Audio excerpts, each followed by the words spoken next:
Hi guys, welcome to Richard Cabile YouTube channel. In today's video, I will teach you how to add date and week widget in your Realme 5 mobile phone. And okay guys, but before we start, kindly subscribe to my YouTube channel by pressing the subscribe button and the bell to notify you if I have new videos. Okay guys, let's start. So okay guys, you only have to do is press and hold on a screen in your Realme 5 mobile phone to see the widget below. Okay, click widget.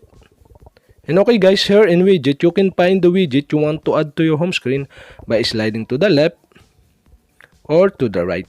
And okay guys, after you find the widget you want to add to your home screen, okay, in this tutorial, I'll show you how to add date and week widget in your Realme 5 mobile phone. And okay guys, you only have to do is click the date and week widget and automatically show on your home screen. And okay guys, okay, we have successfully add the date and week widget in your Realme 5 mobile phone. And okay guys, if you have a question, kindly comment below and don't forget to hit the subscribe button and the bell to notify you if I have new videos. Okay guys, thank you for watching.